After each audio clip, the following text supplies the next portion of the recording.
for us. You guys take it easy. Okay, this is a, I'm going to try and keep this as a quick video.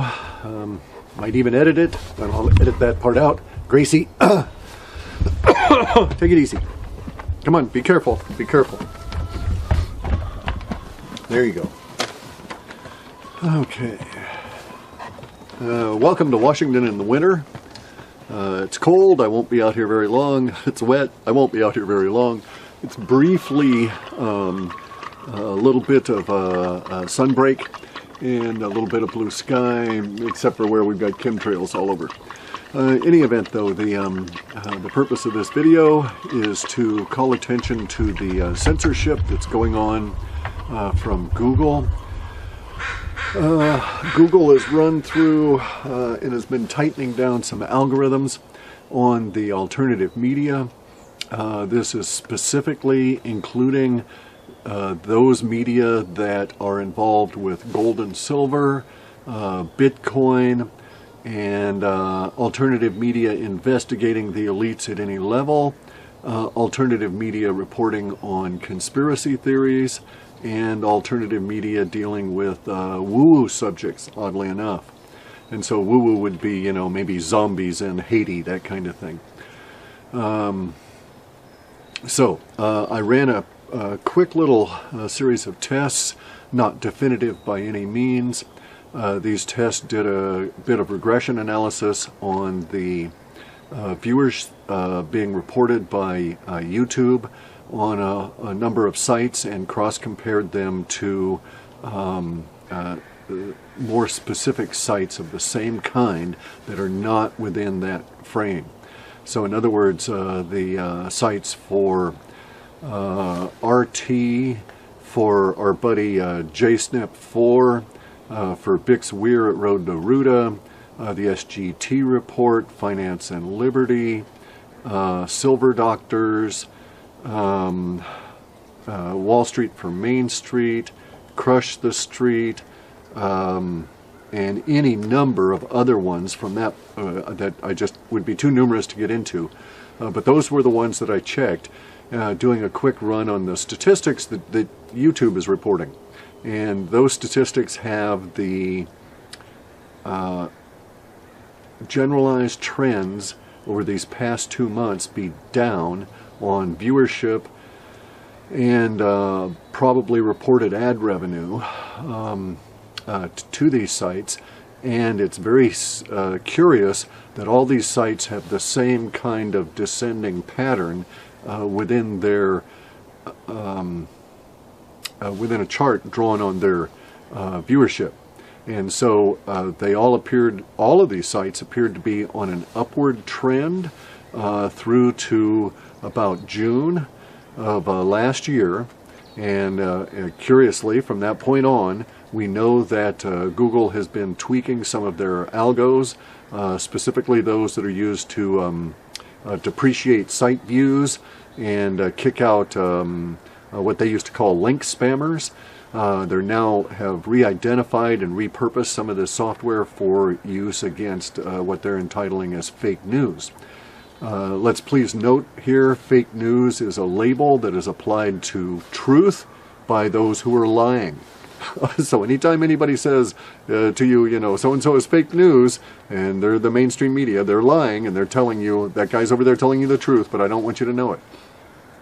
So the fake news algorithm push seems to be including some of the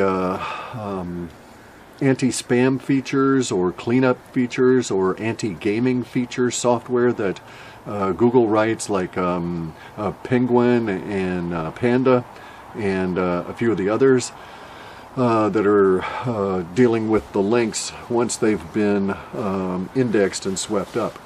So, insofar as it goes, it's just a report I think people will notice over this last month and this current month in terms of their AdSense payouts, that their revenues have taken a 26.5% and greater fall, just based on the downward trend of the regression analysis on the viewership that's publicly available. I've also had this happen to our site, my Clif site. I've noticed the corresponding results on the analytics on the Half Past Human site as well. So this is sort of a heads up to the people that are running all of these sites. If you're involved in anything that touches gold, silver, Bitcoin, economic conspiracy, if you're using bad language about banks, if you're using bad language about the Hillary Clinton machine, if you're using pejorative words about Pizzagate or pedophilia, if you're mentioning these subjects, you will be categorized as fake news by their algorithms. And they're very subtle about it. These people are not going to slap you up and cut you off at the knees. They're not going to do it that way, but their approach is not. You can't really combat the this. This is not something you'll be able to sue over. So let me put that thought right out of your mind. I mean, you can if you want. Go ahead, hire an attorney and sue them. It won't gain you. First off, the court system favors them. They own it, and they're going to win. And they'll probably end up using the opportunity to get you in a public forum to make you look bad. But as they've done recently with a couple of people that were, one guy was a link spammer, the other fellow was a legitimate business. They both sued because of the way that they were handled by Google, and both lost, and both ended up having to pay Google some really horrific lawyer fee for losing the suit.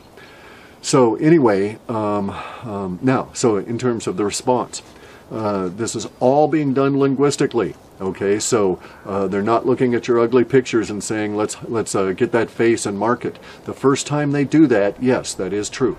So let me say that once your site has been marked linguistically, your face will be identified, and then those videos that you appear in will also be flagged and slotted over into the fake news bin, so to speak, and the algos will start working on any site that you appear in.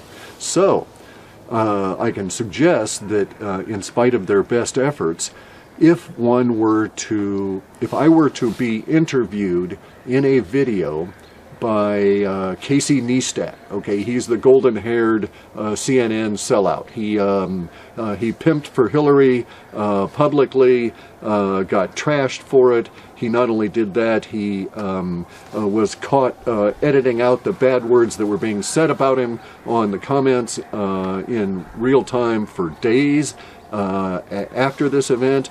And then he tried to alibi it and cover it up with a bunch of other videos, and then ultimately he sold out to CNN around the time of the election and has been basically a CNN sellout ever since. Now, he still has a lot of subscribers on YouTube. He's good at making videos. His politics and everything aside, his presentation is good. So let's say that he had 5 million subscribers, which is probably fairly close or even under his real subscriber load. If I were to be in a video with him, likely I wouldn't have to reference any of the language for anything that the masters of Google have decided to call fake news. Okay, I probably don't have to use any of those words. They probably have my profile identified as soon as it's analyzed by YouTube in putting it into the racks and stacks at the YouTube selection. It would probably be shifted over, and I bet you that video, even though it was with Casey Neistat, and he has 5 million viewers, and almost every one, or 5 million subscribers, and almost every one of his videos gets, 1 million views in the first 6.5 hours, or whatever it is, whatever the metrics are. I bet you that the metrics on that particular one would be way down, because they would not want to encourage this association in any way, shape, or form. And I also am of the opinion that the way that software works, they would be caught out in their own trap. So in other words, if I were to do that with Casey Neistat, I would prove to him that the manipulation is going on, because his stats would then start taking a hit before they could manually correct them. The algos work that fast. Once it started analyzing, saw that I was in that video, it would then slot over and flag his channel, and the algos would start working on his site as well. And so he would start seeing revenues plunge and so on. Now, someone would go and take him out of the list because he's the fair-haired boy. But nonetheless, we would be able to, and this is, I'm postulating, this is speculation, that we can demonstrate that this is going on. So that might even be a tactic. If some of the big profile people whose hits are down, like Peter Schiff, Max Kaiser. If some of these people were to be interviewed with CNN or, you know, the Clinton News Network or MSNBC or some of these guys, you could then plot to see if we could catch the mainstream lying propaganda media in the same algo problems that are being generated by Google for the rest of us.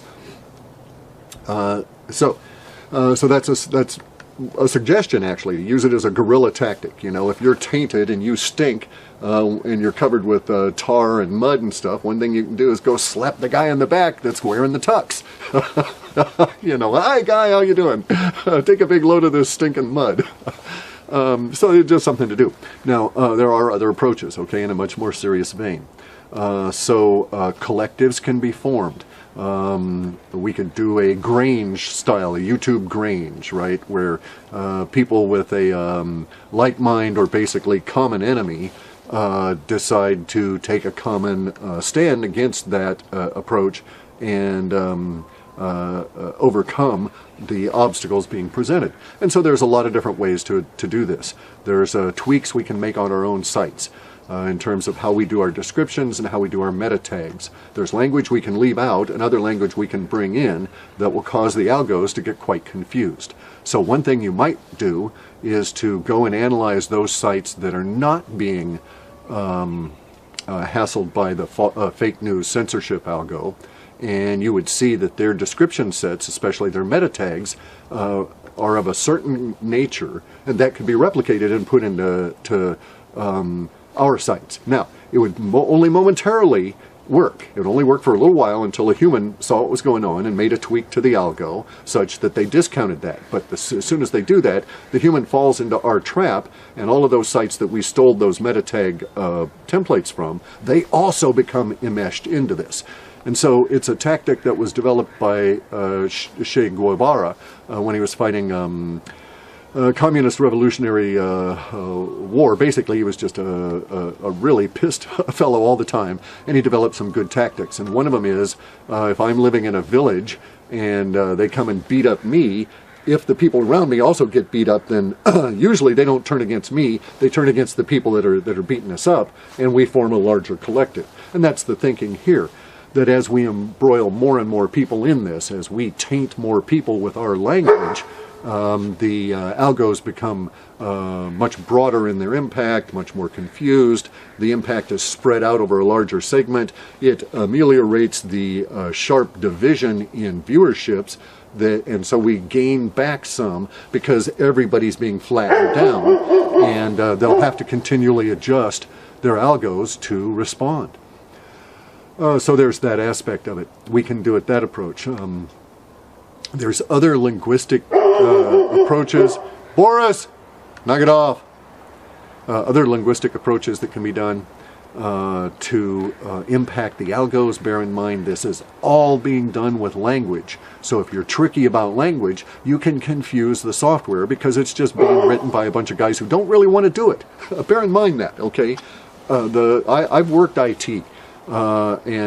Seriously, for 20 years. And inside the organization, there's some poor fellow down there that's got to deal with the language and come up with solutions to implement these wild-ass ideas that come from on high from these people that want to implement political stuff in what is a technological engineering environment. And so to do that, they're going to have to work their asses off to get this word but not that word, get this word with that word but not these 5 other words. Otherwise, we're going to piss off these advertisers. There's something else. There's another tactic. If you can taint any of their big name advertisers, boy, this whole thing starts blowing up right away. By taint, I mean, you know, find a good Coca-Cola video, figure out some way to get yourself involved with it. And Coca-Cola, then, hey, they're not going to want to have anything to do with YouTube, Google. They're going to start yanking advertising revenue, or, you know, pick a beer company or somebody who's doing commercials on YouTube that you have to sit through and look at. Any of those guys, once their language starts becoming tainted, or once we start using it. So there's another tactic, okay? And that is that you will notice that Pizzagate is built, a lot of it is built around language. The language being the hidden code that, you know, hot dog equals male prostitute, and all of this kind of disgusting, this equals that kind of child, this equals that kind of a child, and so on, within the pedophilia there. And so the language was used as codes, and it went by. No one ever saw it or paid attention to it because they weren't clued into it until now. Okay, well, we can do that as well. We can do it in the reverse. So we could start deciding to make use of language already adopted by and in use by and likely to continue to be used by advertisers who pay money to the big G spot and the little y, little YT, right? And so we could use the same language that they used, and we can alter the context.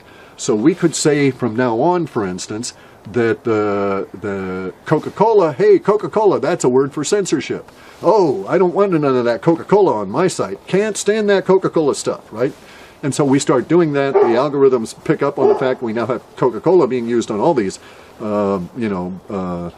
sites that are non-person sites, you know, like our sites. We're not good people. We're in the fake news category. And so we can do it even at a brand name and taint brand names that way. If we use them and adopt them to mean specific things, then they become tainted within the algos and tainted for use by the MSM. This is how slang comes along. And this is why when you find your parents and grandparents using your slang, you know that word is dead. You're not going to ever use that word. It's that same sort of a social effect within the algo itself. So basically what I'm saying is there's a lot of levels of vulnerability within the algorithms. We can individually, I would really recommend that, as individual sites, pursue an experiment to see what we can do, because, hey, it won't hurt. Nothing you can do now is going to make this situation any worse. The algorithms are already tuned against you. I've been watching this for a couple of weeks now, and it's like pretty serious. The drops are recording about 26% across the board on all these sites that I can identify linguistically. So you can't hurt the situation. You're going to get dinged. It's going to get worse. Their idea is to slowly... This is the way Google works, by the way. Google doesn't come along and flip a switch and turn things on or off. They come along one day and they load a chunk of software that has basically the functionality to say, hey, I'm here, I'm cooperating, let's see if I can make any disturbances, but doesn't do any real work. And then maybe over months, they take out a comment here in the software, recompile it, and put it into work. And then they test that section and let it work for days. And then they test the next one. So this is a process of software engineering where they intrude into the working server environment, not with a complete swap over, which can be disruptive no matter what, but with this gentle, continual intrusion of new code that they test and work and so on. This is akin to, linguistically, what we're dealing with, ratcheting down on a valve. So if your revenues are cut 26% now, you can be quite sure in another few months that you will be able to add another 26% to that have been lopped off of your revenues and your viewers by this process, as they grab this word, as they grab that word and put these together and say, oh, look, you know, these guys always use these words this way. Now, what they're doing, how they're doing that is what this thing called machine learning. And the machines don't learn. They're just picking this stuff up, making some adjustments to the relationship of these words and putting it in a little database bin over here, and they retrieve it later and compare all your words against the stuff that's in the database. And so it's not machine learning, right? And this is where it's vulnerable. There's no cognition involved with that. As I say, all they're doing is picking up words and putting them into various bins in their database for comparing to words later on. So we can claim words collectively as the alternative media and make these words our own, and we can give them our own context on them, and it can be an alternative media slang, if you will. And that's going to confuse the hell out of the algos, especially if we start slanging all of the MSM propaganda media language. So if we consistently use and fake news didn't work for them, it didn't have the buzz that it wanted, right? So now they're going to go and they're going to come up with other labels. Whenever they come up with a new label for this approach, we need to take that label and get it in such a way that we're using it and it goes right into one of these bins, which it's compared to, and then it's useless to them. So you see, this is like I was saying in another video that was private to some people about this same subject, that we got to go guerrilla on this. in my way of thinking, right? And we can do it individually, we can do it collectively. There's no conspiracy involved. We're simply forming a collective, like the Global Antitrust, the Gold Antitrust Action Committee guys, you know, GATA, where they formed a collective to deal with the fact that somebody was beating them about the head with a stick, driving down the gold price and manipulating it all. Took them a while. I don't think we would be in the same kind of situation because, as I say, my approach is not to sue. I don't think there's any point in that. I think they're quite perfectly within their rights to be buttheads and to be fuckers and to be trying this. But it doesn't mean I have to sit here and take it, especially since it's rather intriguing. It's in my bailiwick here, which is linguistics, and I've been doing programming, and I can think of a few ways to basically come along and make their algos my bitch. So, and I'm going to tell that bitch, you sit down. I don't want you barking anymore. And it's going to do it. Once I discover these techniques, I'll pass them out, but bear in mind there will be someone over our shoulders at the IT department, some poor bastard like myself, probably 25 or 30 years younger, who's being paid to implement these wild-ass schemes from these fuckers at the top that are the masters of the big G-spot. And there you go, guys. So now the big G-spot is a pejorative term. It's now tainting, you know, as it goes along in other videos and shows up elsewhere. It'll taint, it'll be connected, and then we can, so it'll start bringing all the porno sites. Oh man, you're going to piss everybody off because all the porno sites will start getting their views cut because we're going to take some of their language away. Anyway, so I think something needs to be done. I think we need to have a discussion about this. I decided to do it publicly because there's a lot of benefit to involving the public. I mean, I know for a fact my site's gone down and others around me, and I bet you that the way that they're ratcheting this down, it's heading up to the biggies like Stefan Molyneux and Alex Jones and RT and some of these other sites, right? And they're going to just ratchet it down, turn that valve a little bit. See who complains, turn it a little bit more. Anyway, so a few tactics there for us. It's all language, be creative, and we can win this. Because if we taint enough language, it's our language. And that algo is my bitch. Bye.